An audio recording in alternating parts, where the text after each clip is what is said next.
Hi friends, Mysuru sandal soap ಇತಿಹಾಸ ನಿಮಗೆ ಗೊತ್ತಾ? 100 ವರ್ಷಗಳ ಇತಿಹಾಸ ಇರೋ ಈ ಫ್ಯಾಕ್ಟರಿಯ ಕತೆ ಏನು? ರಾಜರು ಹುಟ್ಟು ಹಾಕಿದ ಈ ಕಂಪನಿಯ ರಿಯಲ್ ಮಾಸ್ಟರ್ ಮೈಂಡ್ ಯಾರು? ಇದರ ಉತ್ಪಾದನೆ ಈಗ ಕಡಿಮೆ ಆಗಿದ್ದು ಹೇಗೆ? ಜಾಹೀರಾತೇ ಇಲ್ಲದೆ ಇದು ಮನೆ ಮಾತಾಗಿದ್ದು ಹೇಗೆ? ಎಲ್ಲವನ್ನು ಈ ವಿಡಿಯೋದಲ್ಲಿ ಹೇಳ್ತೀವಿ.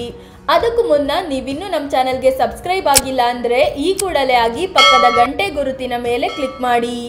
ಮೈಸೂರು ಸ್ಯಾಂಡಲ್ ಸೋಪಿನ ಇತಿಹಾಸ.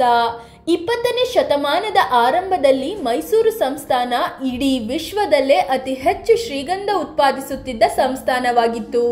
ಹೀಗಾಗಿಯೇ ನಮ್ಮ ನಾಡಿಗೆ ಗಂಧದ ಗುಡಿ ಅನ್ನೋ ಹೆಸರು ಬಂದಿದೆ. ಜೊತೆಗೆ ಆಗ ಗಂಧದ ಮರಗಳ ರಫ್ತಿನಲ್ಲೂ ನಂಬರ್ 1 ಆಗಿತ್ತು. ಹೆಚ್ಚಿನವು ಯುರೋಪ್ಗೆ ರಫ್ತಾಗ್ತಿತ್ತು. ಆದರೆ 1914ರಲ್ಲಿ ಮೊದಲ ವಿಶ್ವ ಯುದ್ಧ ಶುರುವಾದಾಗ ಶ್ರೀಗಂಧದ ಮರಗಳನ್ನು ರಫ್ತು ಮಾಡಲು ಸಾಧ್ಯವಾಗಲಿಲ್ಲ. ಹೀಗಾಗಿ ದೊಡ್ಡ ಮಟ್ಟದಲ್ಲಿ ಶ್ರೀಗಂಧದ ಮರಗಳ ಸ್ಟಾಕ್ ಉಳಿದುಕೊಳ್ತು. ಹೀಗಾಗಿ ಅವುಗಳನ್ನು ಸರಿಯಾದ ರೀತಿಯಲ್ಲಿ ಬಳಸಿಕೊಳ್ಳಲು ಆಗ ಮೈಸೂರು ಸಂಸ್ಥಾನದ ಒಡೆಯರಾಗಿದ್ದ ನಾಲ್ವಡಿ ಕೃಷ್ಣರಾಜ ಒಡೆಯರು 1916ರಲ್ಲಿ ಬೆಂಗಳೂರಿನಲ್ಲಿ ಸರ್ಕಾರಿ ಸೋಪಿನ ಫ್ಯಾಕ್ಟರಿ ಒಂದನ್ನು ಶುರು ಮಾಡಿದ್ರು. ಇದರ ಹಿಂದಿನ ಮಾಸ್ಟರ್ ಮೈಂಡ್ ವಿಶ್ವವಿಖ್ಯಾತ ಇಂಜಿನಿಯರ್ ವಿಶ್ವೇಶ್ವರಯ್ಯ ಅವರೇ ಆಗಿದ್ರು. ಆರಂಭದಲ್ಲಿ ಈ ಫ್ಯಾಕ್ಟರಿಯಲ್ಲಿ ಸ್ಯಾಂಡಲ್ವುಡ್ ಅಂದರೆ ಗಂಧದ ಮರದಿಂದ ಎಣ್ಣೆ ತೆಗೆಯಲಾಗ್ತಿತ್ತು. ಆದರೆ 1918ರಿಂದ ಸೋಪುಗಳನ್ನು ಕೂಡ ಉತ್ಪಾದಿಸಲು ಶುರು ಮಾಡಿದ್ರು. ಈ ಸೋಪಿನಲ್ಲಿ ಶ್ರೀಗಂಧದ ಎಣ್ಣೆಯೇ ಮುಖ್ಯ ಇಂಗ್ರೀಡಿಯೆಂಟ್ ಆಗಿತ್ತು. ನೋಡುತ್ತಲೇ ಸಕ್ಸಸ್ ಕಂಡ ಸೋಪು. ಹೌದು, ಹೀಗೆ ಶುರುವಾದ ಸೋಪಿನ ಫ್ಯಾಕ್ಟರಿ ತುಂಬ ವೇಗವಾಗಿ ಸಕ್ಸಸ್ ಹಾದಿಯಲ್ಲಿ ಸಾಗ್ತು. 1944ರಲ್ಲಿ ಶಿವಮೊಗ್ಗದಲ್ಲಿ ಒಂದು ಫ್ಯಾಕ್ಟರಿಯನ್ನು ಸ್ಥಾಪಿಸಲಾಯಿತು. 1980ರಲ್ಲಿ ಕರ್ನಾಟಕ ಸರ್ಕಾರದ ವ್ಯಾಪ್ತಿಗೆ ಈ ಸೋಪಿನ ಫ್ಯಾಕ್ಟರಿಗಳು ಬಂದವು. ಎಲ್ಲವನ್ನು ಸೇರಿಸಿ ಸರ್ಕಾರ Karnataka soaps and detergent limited ಅಂತ ಮಾಡಿದ್ರು. ಆಗ ಪುರಾಣದಲ್ಲಿ ಬರೋ ಶಿವನ ಅವತಾರವಾದ ಶರಭ ಅಂದ್ರೆ ಸಿಂಹದ ದೇಹ ಮತ್ತು ಆನೆಯ ತಲೆಯನ್ನು ಲೋಗೋವನ್ನಾಗಿ ಮಾಡಲಾಯಿತು. ಇದಾದ್ಮೇಲೆ ಕಂಪನಿ ವಿವಿಧ ಕ್ಷೇತ್ರಗಳಿಗೆ ವ್ಯಾಪಿಸಿತು. ಊದ್ಬತ್ತಿ, ಟಾಲ್ಕಮ್ ಪೌಡರ್ ಮತ್ತು ಡಿಟರ್ಜೆಂಟ್ಗಳನ್ನು ಕೂಡ ಉತ್ಪಾದಿಸೋಕೆ ಶುರು ಮಾಡ್ತು. ಕಡಿಮೆ ಆಗಲಿಲ್ಲ ಸೋಪಿನ ಬೇಡಿಕೆ. ಸರ್ಕಾರ ತನ್ನ ಸುಪರ್ದಿಗೆ ತಗೊಂಡ ಬಳಿಕವೂ ಸೋಪಿನ ಬೇಡಿಕೆಯಲ್ಲಿ ಯಾವುದೇ ರೀತಿಯ ಇಳಿಕೆ ಕಂಡು ಬರಲಿಲ್ಲ. ಬದಲಾಗಿ ಸೋಪಿನ ಬೇಡಿಕೆ ಹೆಚ್ಚುತ್ತಲೇ ಹೋಯಿತು.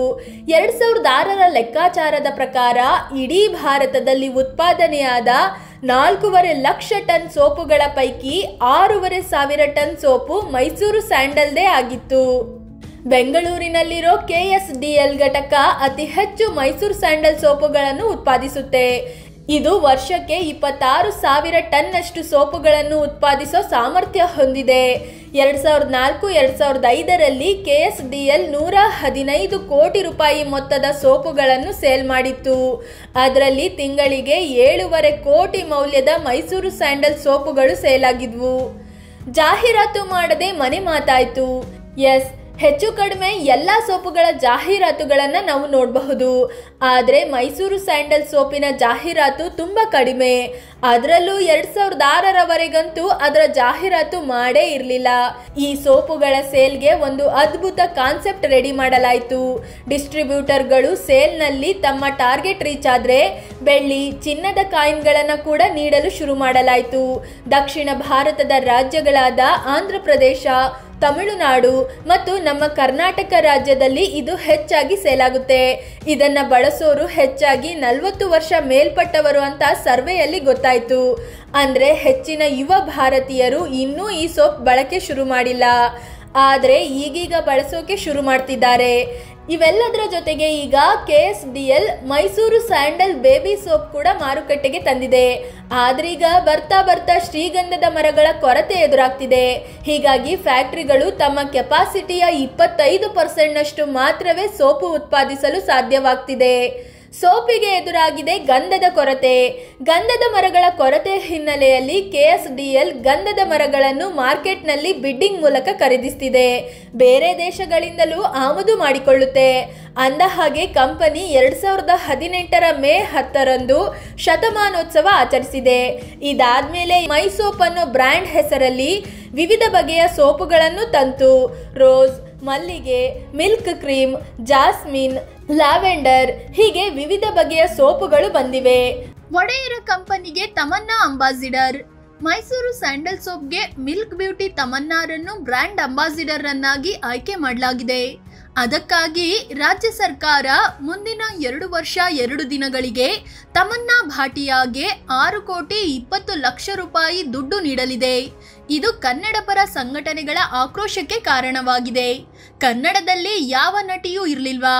ತಮನ್ನಾ ಸದ್ಯ 5 ಕೋಟಿಗಿಂತ ಕಡಿಮೆ ಸಂಭಾವನೆ ತೆಗೆದುಕೊಳ್ತಿದ್ದಾರೆ. ಹೀಗಿರುವಾಗ ಅವರಿಗೆ 6,20,00,000 ರೂಪಾಯಿ ದುಡ್ಡು ನೀಡಲಾಗಿದೆ. ಇದು ಭಾರಿ ಅನುಮಾನಗಳಿಗೆ ಎಡೆ ಮಾಡಿಕೊಟ್ಟಿದೆ. ತಮನ್ನಾಗೆ 6,20,00,000 ರೂಪಾಯಿ ಕೊಟ್ಟು ಅದರಲ್ಲಿ ಕಿಕ್ ಬ್ಯಾಕ್ ಪಡೆಯೋ ಪ್ಲಾನ್ ಮಾಡಲಾಗಿದೆ ಅನ್ನೋ ಆರೋಪ ಕೇಳಿ ಬಂದಿದೆ. ಹೀಗಾಗಿ ಇದಕ್ಕೆ ಸಂಬಂಧಿಸಿದ ಅಧಿಕಾರಿಗಳನ್ನು ಮತ್ತು ಒಪ್ಪಂದದ ಬಗ್ಗೆ ಸರ್ಕಾರ ಸೂಕ್ತ ತನಿಖೆ ನಡೆಸಬೇಕಿದೆ. ಈ ಹಿಂದೆ ಧೋನಿ ಕೂಡ ಮೈಸೂರು ಸ್ಯಾಂಡಲ್ ಸೋಪ್ಗೆ ಅಂಬಾಸಿಡರ್ ಆಗಿದ್ರು. ಆದ್ರೆ ಕೊನೆಗೆ ಧೋನಿ ಸೋಪ್ ಜಾಹೀರಾತು ಶೂಟಿಂಗ್ಗೆ ಬರಲೇ ಇಲ್ಲ. ಫ್ರೆಂಡ್ಸ್, ಹೀಗೆ ಒಡೆಯರು ಮತ್ತು ವಿಶ್ವೇಶ್ವರಯ್ಯ ತಲೆ ಓಡಿಸಿ ರಾಜ್ಯಕ್ಕೆ ಒಳ್ಳೆಯದಾಗ್ಲಿ ಅಂತ ಅಂದು ಕಂಪನಿಯನ್ನ ಹುಟ್ಟು ಹಾಕಿದ್ರು. ಆಗಿನ ಕಾಲದಲ್ಲಿ ಒಡೆಯರು ತಮ್ಮ ಮನೆಯಲ್ಲಿದ್ದ ಚಿನ್ನಾಭರಣ ಅಡ ಇಟ್ಟು ರಾಜ್ಯಕ್ಕೆ ಒಳ್ಳೆಯದು ಮಾಡ್ತಿದ್ರು. ಆದ್ರೀಗ ನೀಚ ಬುದ್ಧಿಯ ಅಧಿಕಾರಿಗಳು ಜಾಹೀರಾತುಗಳಿಂದ ಹಿಡಿದು ಅಂಬಾಸಿಡರ್ ಆಯ್ಕೆವರೆಗೆ ಎಲ್ಲದರಲ್ಲೂ ಎಂಜಲು ನೆಕ್ಕೋ ಕೆಲಸ ಮಾಡ್ತಿದ್ದಾರಾ ಅನ್ನೋ ಪ್ರಶ್ನೆ ಮೂಡಿದೆ. ಈ ವಿಡಿಯೋ ನೋಡಿದ ಬಳಿಕ ನಿಮಗೇನನ್ಸುತ್ತೆ? ನಿಮ್ಮಲ್ಲಿ ಯಾರ್ಯಾರು ಮೈಸೂರು ಸ್ಯಾಂಡಲ್ ಸೋಪ್ ಯೂಸ್ ಮಾಡ್ತೀರಿ? ಕಾಮೆಂಟ್ ಮಾಡಿ ನಿಮ್ಮ ಅಭಿಪ್ರಾಯ ಹೇಳಿ. ಜೊತೆಗೆ ನೀವಿನ್ನೂ ನಮ್ಮ ಚಾನಲ್ಗೆ ಸಬ್ಸ್ಕ್ರೈಬ್ ಆಗಿಲ್ಲ ಅಂದ್ರೆ ಈ ಕೂಡಲೇ ಆಗಿ ಪಕ್ಕದ ಬೆಲ್ ಐಕಾನ್ ಮೇಲೆ ಕ್ಲಿಕ್ ಮಾಡಿ. ಧನ್ಯವಾದ.